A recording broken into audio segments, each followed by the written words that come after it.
Every April Fool's Day, my boyfriend would stage an elaborate, fake proposal as part of a prank coordinated with his best friend, Lexi. Last year, I was so caught up in the moment, heart hammering against my ribs as I reached for the ring, that I didn't notice the mechanical trap hidden in the velvet box. It snapped shut on my finger. I screamed in genuine pain. Jackson and Lexi just roared with laughter, completely oblivious to the fact that my finger was turning a bruised, sickly purple.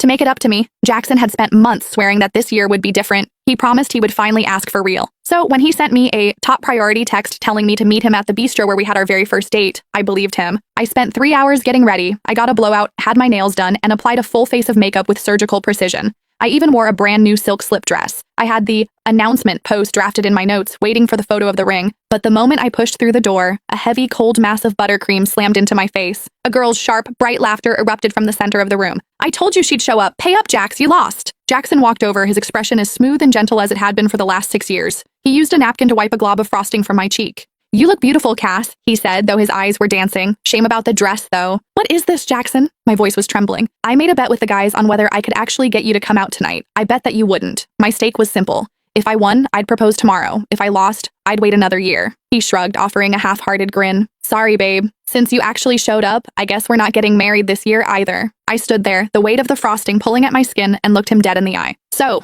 you know what tomorrow is?" He laughed, dismissive. "Of course I do. Our 6-year anniversary. How could I forget?" The sticky sweetness on my face felt suffocating. In that moment, the realization hit me with the force of a physical blow. Our anniversary would always play second fiddle to a prank, and I would always play second fiddle to Lexi. I reached down and slid off the simple silver band we'd worn as a promise set since college. "Then we're done. We're breaking up." The sharp clink of the ring hitting the hardwood floor silenced the entire room. Jackson's brow furrowed. "Don't do this, Cassie. It's just a little cake. I'll help you clean it up when we get home. You know Lexi. She used to play way rougher than this. She's actually being restrained tonight for your sake." He stepped closer, his voice dropping to a low, warning hum. "I went to a lot of trouble to get everyone here. Don't make me look like the guy who's dating someone who can't handle a joke." Lexi slumped onto the velvet sofa, her face a mask of exaggerated poutiness.